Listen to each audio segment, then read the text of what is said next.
In November 1965, deep in the central highlands of South Vietnam, a clearing known as Landing Zone X-Ray became the stage for one of the most ferocious and formative battles of the Vietnam War. Helicopters thundered through the humid air, rotors slicing the sky as they carried American troops of the 1st Battalion, 7th Cavalry Regiment into the Drang Valley. The mission was clear: to locate and engage North Vietnamese Army units operating in the region.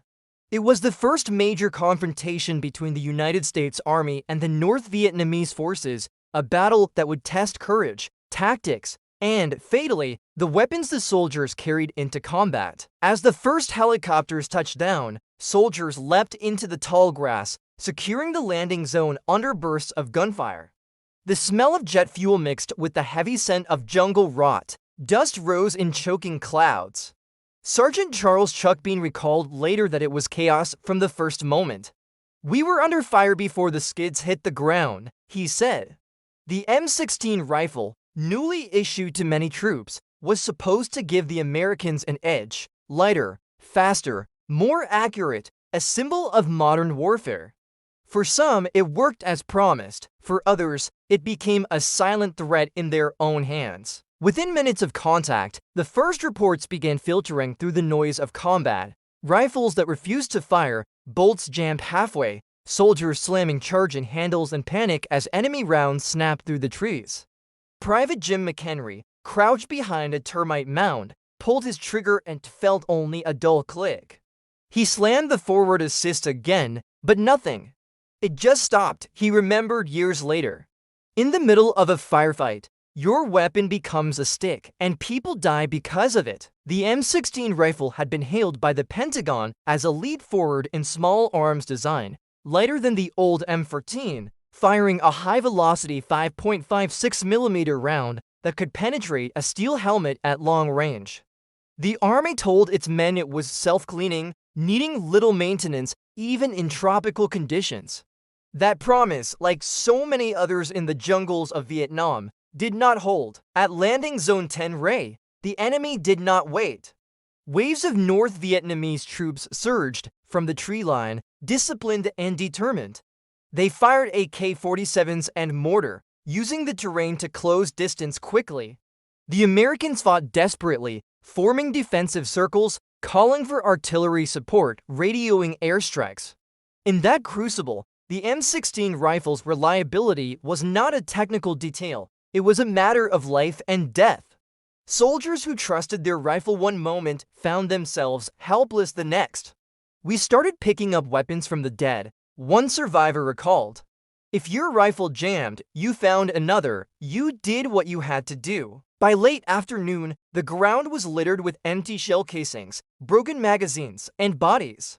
The cacophony of battle was constant. Explosions, screams, the endless chop of helicopter blades bringing reinforcements and evacuating the wounded. Medics crawled under fire, dragging men to cover. The M16's slender barrel, so well suited to its lightweight design, overheated in extended firefights. Powder residue built up rapidly inside the chamber, causing extraction failures. Some rifles jammed every few rounds, forcing soldiers to manually clear the weapon with cleaning rods they often did not have. The Army had not issued them, assuming they were unnecessary. As the sun set over Drang, the grass burned and the smoke hung low. The battle raged into the night, marked by close combat and flares lighting the sky. Lieutenant Colonel Harold Hal Moore, commanding officer on the ground, later described the intensity in his memoir We Were Soldiers Once. And young, Moore's men fought with extraordinary courage, holding their perimeter against numerically superior forces. Yet behind their bravery lay frustration and fury. Some blamed their rifles as much as the enemy.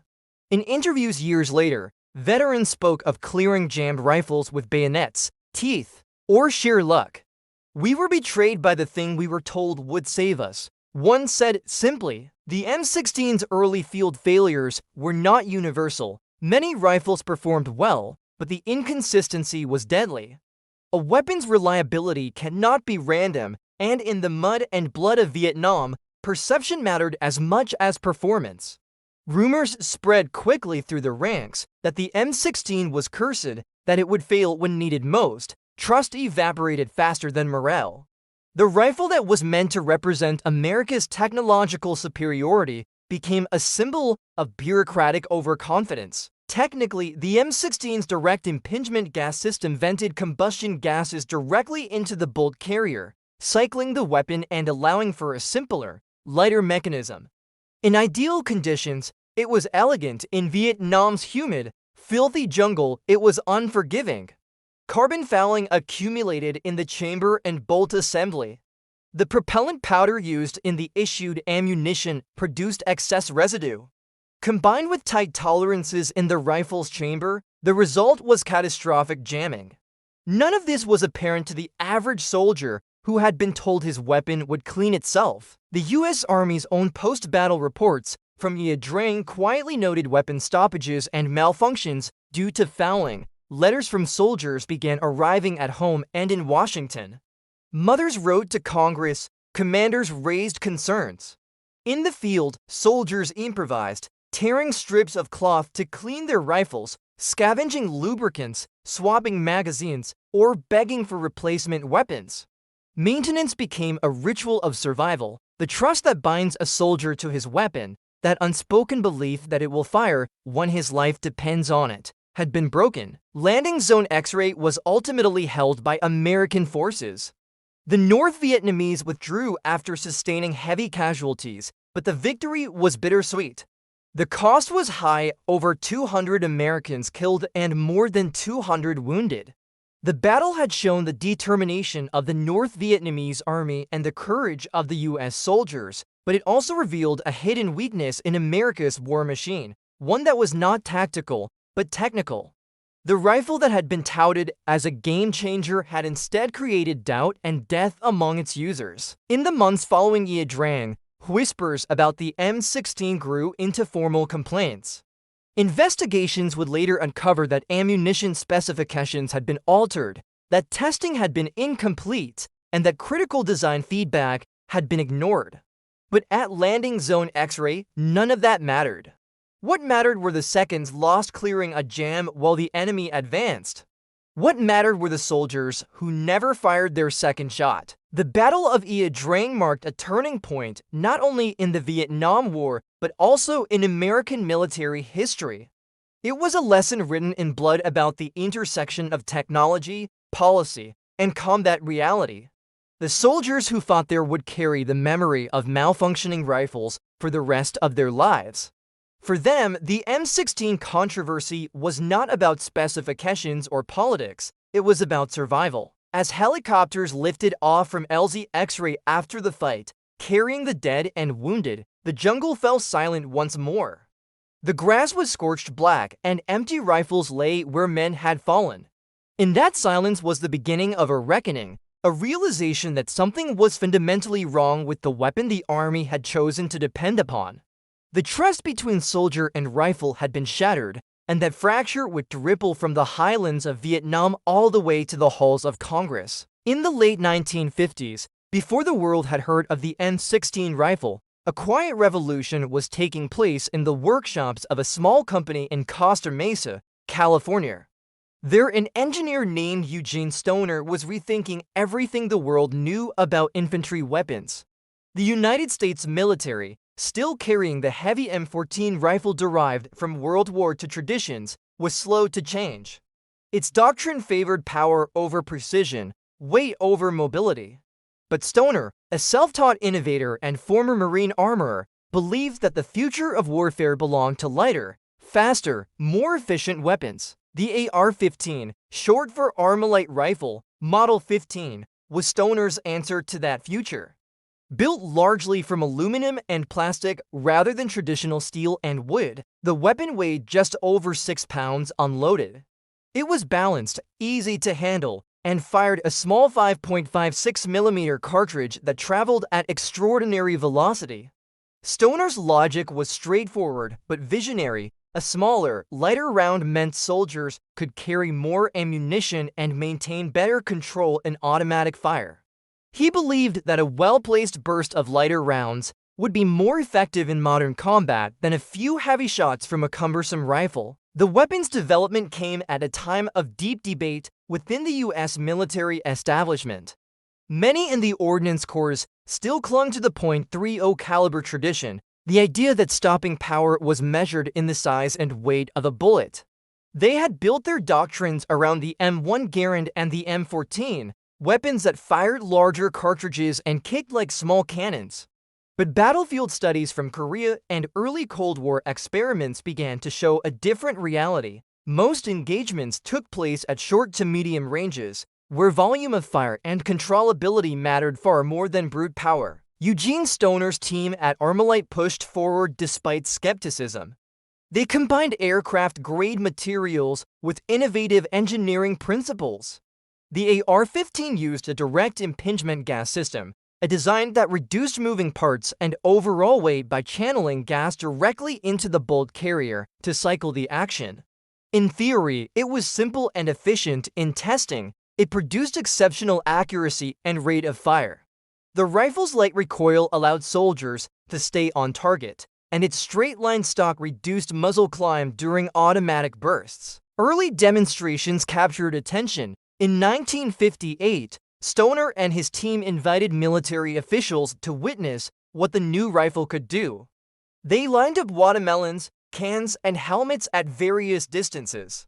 The 5.56mm bullet, moving at over 3,000 feet per second, caused devastating wounds by tumbling upon impact, transferring energy efficiently without the recoil penalties of heavier rounds. The crowd was impressed. The rifle looked futuristic, black, sleek, and unlike anything in the Army's arsenal. Yet the AR-15's journey to acceptance was anything but smooth. Armalite was a small company with limited production capability. In 1959, unable to sustain large-scale manufacturing, it sold the design rights to Colt's Patent Firearms Manufacturing Company. Colt saw what Armalite could not afford to pursue: a commercial and military goldmine. With Colt's marketing power and connections in Washington, the AR-15 began its march toward standardization. At the same time, the political landscape of the early 1960s favored innovation. The Cold War was at its height. The U.S. military was shifting focus toward flexible response strategies and counterinsurgency operations, small, mobile forces fighting guerrilla wars rather than massive conventional battles. The Kennedy administration, eager to modernize, pushed for lighter equipment that reflected a new kind of warfare. The AR-15 fit perfectly into that vision. In 1961, Air Force General Curtis LeMay, known for his bluntness and obsession with firepower, became one of the rifle's earliest champions. He had tested the AR-15 and was immediately convinced of its superiority. LeMay ordered rifles for Air Force security personnel, describing it as the most advanced infantry weapon ever developed. His endorsement carried weight, and soon, Special Forces units began requesting the rifle for field use in Vietnam. In early tests under jungle conditions, the AR-15 impressed. Reports from advisors in South Vietnam described it as accurate, easy to handle, and effective in close-quarter engagements. The weapon's lightweight allowed soldiers to carry nearly double the ammunition compared to those armed with the M14. These field results circulated quickly, fueling the narrative that the AR-15 was the weapon of the future. At Colt's manufacturing plant, executives were keenly aware of the importance of optics and influence. They sent demonstration rifles to military decision-makers and even to President John F. Kennedy. One famous test involved firing the AR-15 alongside the M14, with journalists and officers observing. The difference was immediate and visible. The AR-15 stayed on target, while the M14's recoil sent its barrel climbing skyward. The data and the showmanship combined to make a powerful case. By 1963, the U.S. Department of Defense, under Secretary Robert McNamara, authorized large-scale production and adoption of a modified version of the AR-15. It would enter service as the M16 rifle. McNamara's approach reflected the system's analysis philosophy that defined his tenure, a belief in efficiency, data, and technological progress.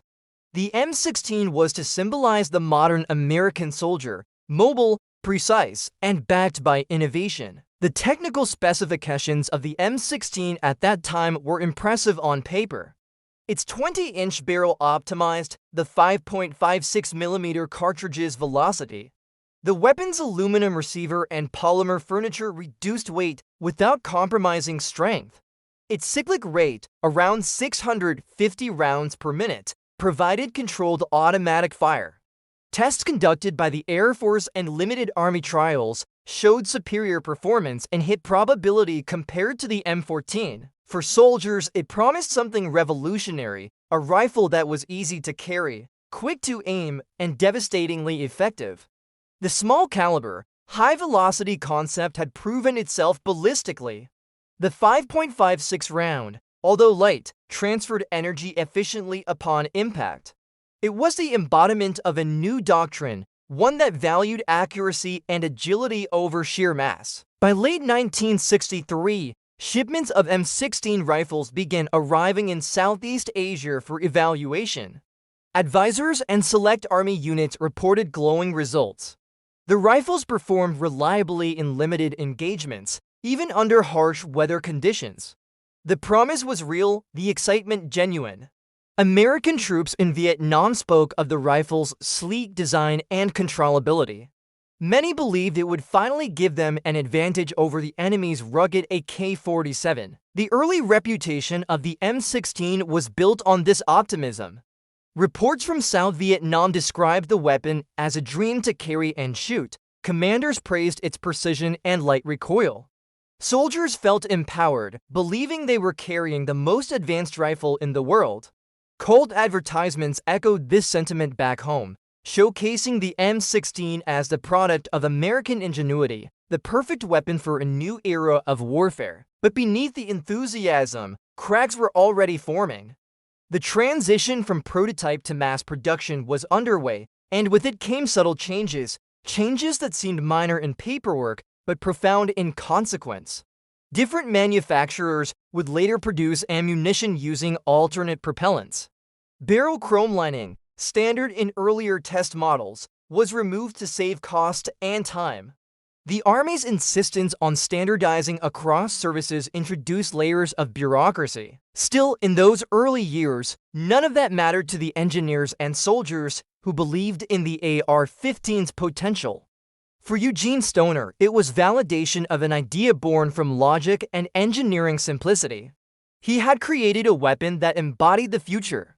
For the military, it was a tool that matched the rhetoric of modernization and progress. No one yet imagined that this promise, so clear, so confident, would soon unravel on the muddy battlefields of Vietnam. What began as a technological triumph would, within a few years, become one of the most controversial stories in American military history. The same weapon that had impressed generals and scientists would betray soldiers in combat. But at this stage of the story, before the letters from the field began to arrive, before congressional hearings and accusations, the M16 was still a symbol of hope. It was the result of genius engineering and political momentum, a rifle born from innovation and ambition. The irony that it would later become infamous for failure only deepens the tragedy of what came next. Eugene Stoner once said that every weapon tells a story about its time, about what its creators valued and what they feared. The AR-15 and its military descendant, the M16, told a story about faith in technology and the belief that data and design could overcome the chaos of war. In the sterile halls of the Pentagon, that faith seemed unshakable.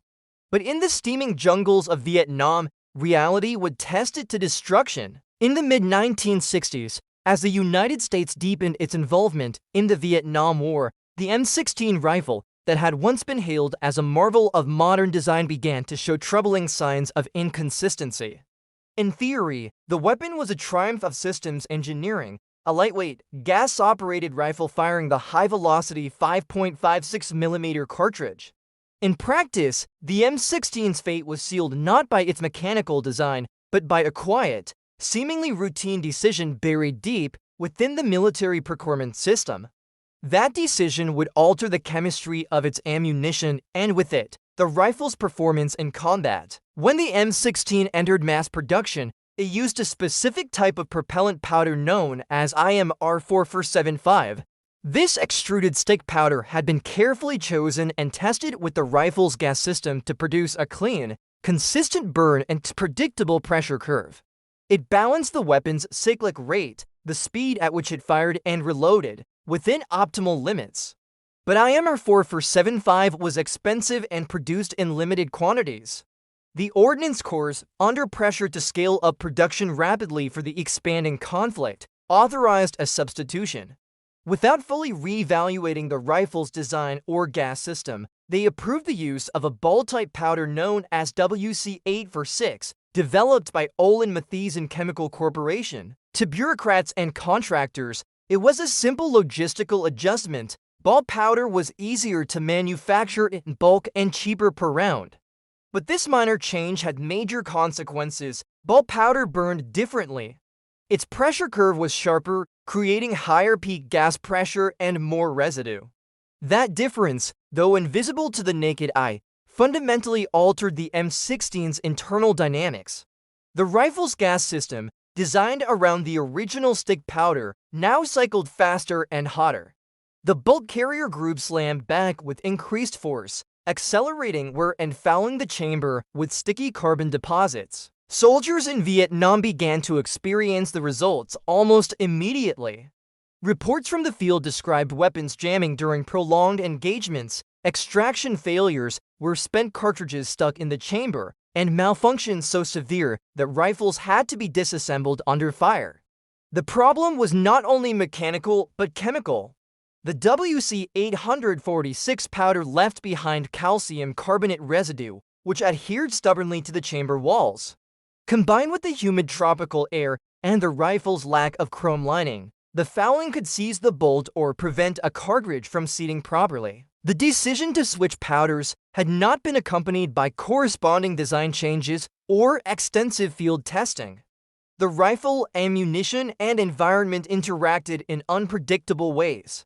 In engineering terms, it was a classic systems failure. A change in one component had destabilized the entire system. Yet at the time, most in Washington did not grasp the scale of the problem.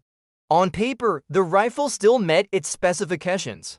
In laboratories and controlled ranges, it performed adequately. But in the mud and heat of Vietnam, where every shot could mean life or death, the difference was catastrophic. To make matters worse, soldiers had been told that their new rifle was self-cleaning, maintenance instructions were minimal, and cleaning kits were either not issued or slow to arrive. The belief that the M16 required little upkeep was rooted in early promotional material and echoed by trainers who themselves lacked full understanding of the weapon's mechanics. As residue built up in the chamber and bolt carrier, soldiers found themselves fighting both the enemy and their own rifles. Letters from Vietnam began to describe horrifying scenarios. "We had men die with their rifles torn apart beside them, trying to clear jams," one Marine wrote home in 1966. "They told us it was the best rifle in the world. They never told us it would jam when we needed it most." Congressional inquiries later confirmed that many of these accounts were real. Soldiers sometimes resorted to carrying cleaning rods taped to their rifles so they could punch out stuck cartridges mid-battle. Some scavenged captured AK-47s, preferring their reliability over the weapon they had been issued. Technically, the M16's direct impingement system was both its strength and its weakness. Unlike piston-driven rifles, it vented hot, dirty gas directly into the bolt carrier. This simplified the design and reduced weight, but it also meant that fouling accumulated precisely where it could do the most harm. Under ideal conditions, this was manageable. Under the conditions of Vietnam, heat, humidity, and constant combat, it became a fatal flaw when coupled with the wrong propellant. By 1966 and 1967, the pattern was undeniable. Field units reported increasing malfunction rates. U.S. Army test data later revealed that rifles firing ball powder could reach cyclic rates of up to 1,000 rounds per minute, far beyond the design specification. The faster cycling not only increased wear, but also produced extraction failures as the mechanism attempted to eject cartridges before chamber pressure had fully dropped. The result was ruptured casings and jammed bolts. Investigators would later find that the ammunition switch had been treated as a production convenience rather than a system redesign. The weapons engineers, including Eugene Stoner himself, had not been consulted. The testing protocols that would normally accompany such a change were bypassed in the rush to supply ammunition to the growing number of troops in Southeast Asia. The Army's procurement system, fragmented among different branches and contractors, failed to recognize that the rifle and its ammunition were inseparable parts of the same weapon system. The consequences of that oversight played out on the battlefield. In firefights near Pleiku, Hue, and the Mekong Delta, the M16's reliability became a matter of bitter debate among soldiers. Some rifles ran flawlessly, others jammed constantly. Variations in powder lots, humidity, and cleaning practices created unpredictable performance. The result was a psychological blow to morale. A rifle that could not be trusted was not just a piece of defective equipment, it was a betrayal. The enemy's AK-47, by contrast, seemed unstoppable. It was heavier, less precise, and fired a slower, larger 7.62mm bullet, but it almost never jammed. It was built with loose tolerances, designed to function even when filthy.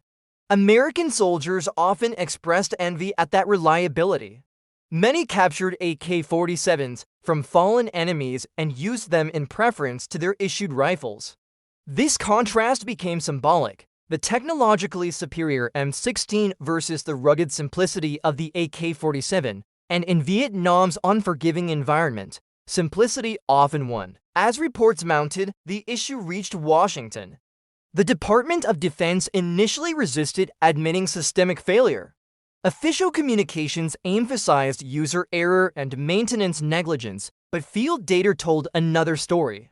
In 1967, the Army's Project Agile documented widespread malfunctions directly linked to ammunition fouling and improper cleaning equipment.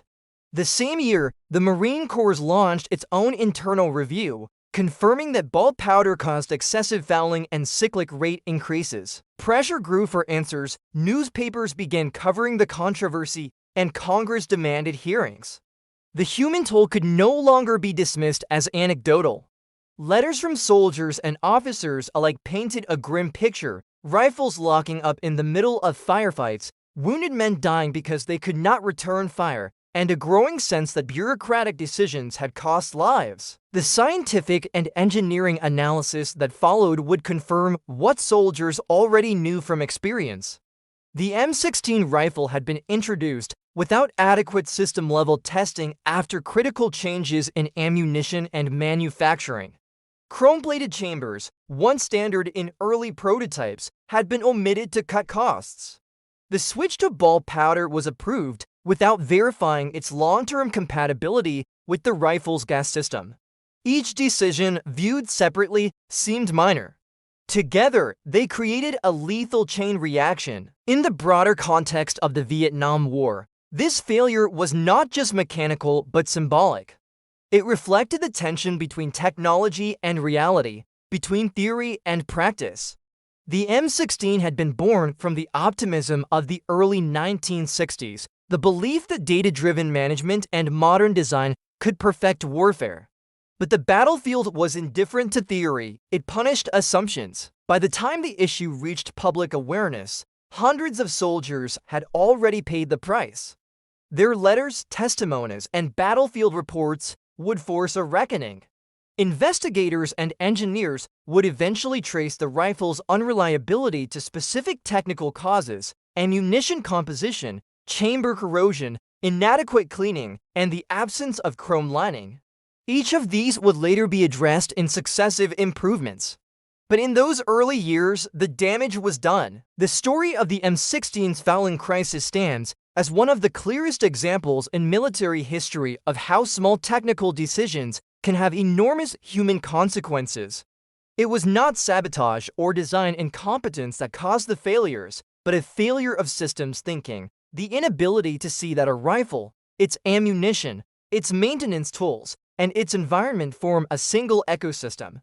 When one part changes, everything must be tested again. In the end, the substitution of ball powder, the absence of chrome plating, and the lack of training combined into a perfect storm that nearly destroyed the reputation of America's most advanced rifle.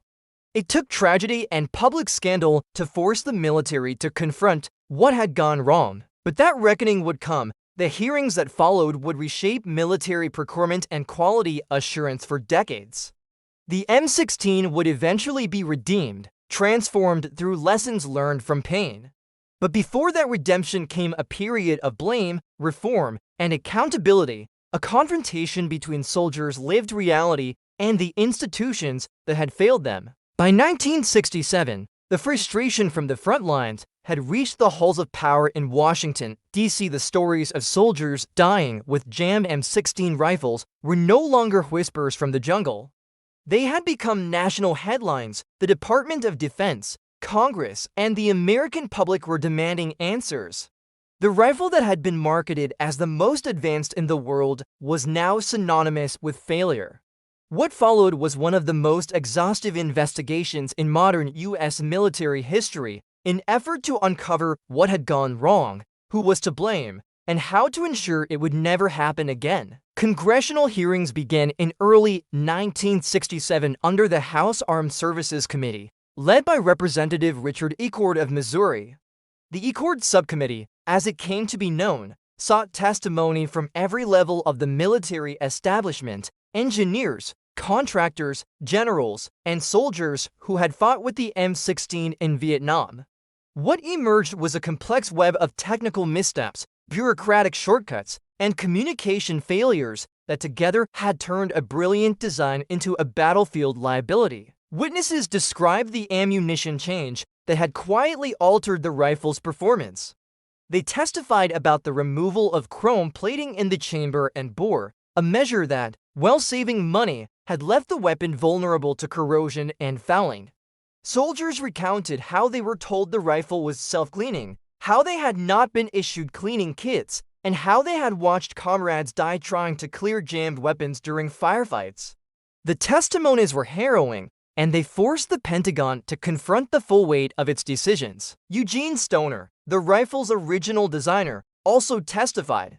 He explained in clear, technical language how the ammunition substitution and production shortcuts had changed the rifle's internal balance. He stated that the weapon had never been designed for ball powder, that his team had tested it with a specific type of extruded powder for a reason, and that any change to ammunition chemistry should have triggered full requalification testing. Stoner's words carried both authority and sadness. His invention, intended to save lives through innovation, had become infamous for the very opposite. The hearings revealed another critical issue: lack of coordination between branches of the armed services.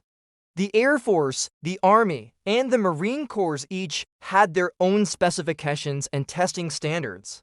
Colt manufactured rifles according to one set of assumptions, while ammunition plants operated under another. The Office of the Secretary of Defense, under Robert McNamara, had prioritized rapid deployment and cost control over rigorous re-evaluation. In the race to equip troops, systemic oversight had been lost. As the hearings continued, the Army launched its own comprehensive review of the M16 program. The resulting report confirmed the core issues: fouling from the substituted powder, corrosion from unchromed chambers, and inadequate cleaning instructions. In the field, emergency measures were already underway. Cleaning kits were finally issued in large quantities, containing rods, brushes, and lubricants. Training manuals were rewritten to emphasize daily maintenance. Rifles began receiving chrome-lined chambers and bores, a feature long used by other nations to resist corrosion in humid climates. The most immediate change came with the introduction of the M16A1 in 1967. This variant addressed nearly every flaw identified during the crisis. The chrome plating significantly reduced fouling and rust. The buffer assembly and bolt carrier were modified to stabilize the weapon's cyclic rate, compensating for the ball powder's higher pressure. The forward assist, a mechanical button allowing soldiers to manually close the bolt if it stuck, was added, despite initial controversy among engineers who viewed it as unnecessary. In combat, it became a small but vital reassurance. Soldiers finally had a way to force their weapon back into action during jams. With these fixes, reliability began to improve. Units receiving the M16A1 reported far fewer stoppages. Soldiers learned that with proper cleaning and maintenance, the rifle could perform as intended. By the end of the decade, confidence slowly returned. The lessons of Vietnam, however, would permanently alter the way the U.S. military approached weapon development and procurement. The M16 controversy taught painful but essential truths about systems engineering. First, that a weapon is never just a weapon. It is part of a system that includes ammunition, maintenance, training, and environment.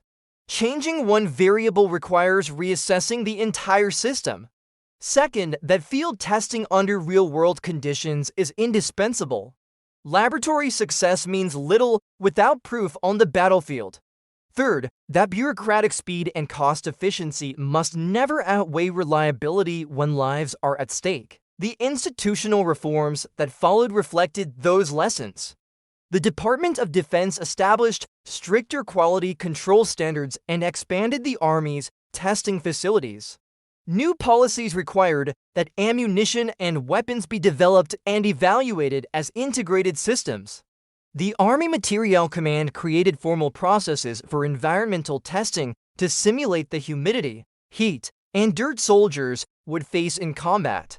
The M16's failure had forced the military to adopt modern systems thinking, a discipline that would shape not only future small arms, but also vehicles, aircraft, and communications equipment. The reforms extended beyond engineering. Morale and trust had been shaken.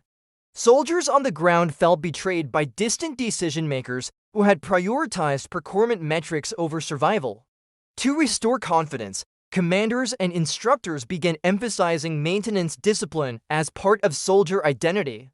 The M16 was no longer presented as self-cleaning. It was presented as a precision instrument that demanded respect and care.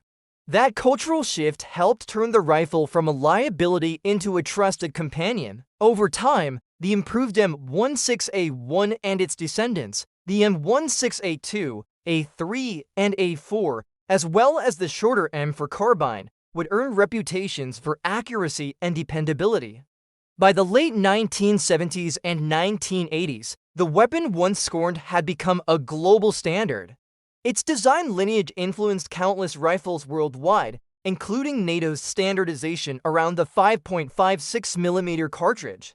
But its redemption was built on the hard-earned lessons of Vietnam. The story of the M16 controversy also reshaped how Congress viewed military accountability. The ECORD subcommittee's findings led to new oversight mechanisms and reinforced the principle that no piece of equipment should enter service without exhaustive testing. Defense procurement began to emphasize feedback loops, not just from laboratories and engineers, but from the soldiers who used the equipment in real conditions. The human dimension of this story remained the most powerful.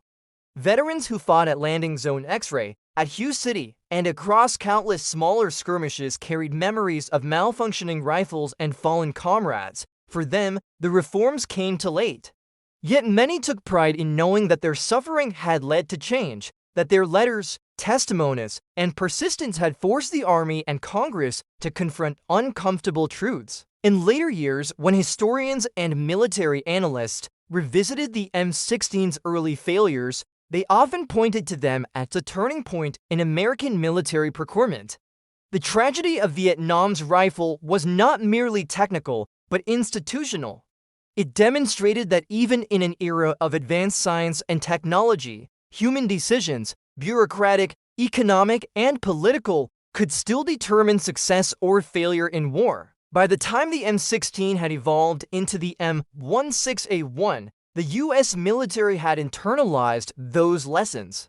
Every subsequent weapon program, from tanks to aircraft, carried echoes of that era. Test under real conditions, never assume, and remember that the smallest overlooked detail can cost lives. Today, the M16 and its derivatives remain among the most recognizable rifles in the world.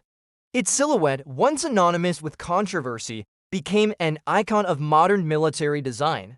Yet within that success lies the memory of its origins, a story of innovation marred by oversight, of courage tested by failure, and of reform born from necessity. The M16 controversy endures in military education as both cautionary tale and testament to resilience.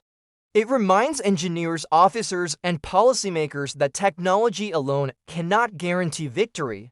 Only when design, logistics, and human experience are integrated into one coherent system can a weapon truly serve those who carry it. From the dusty test ranges of California to the steaming jungles of Vietnam and the congressional hearing rooms of Washington, the M16's journey traced the full arc of technological promise and peril.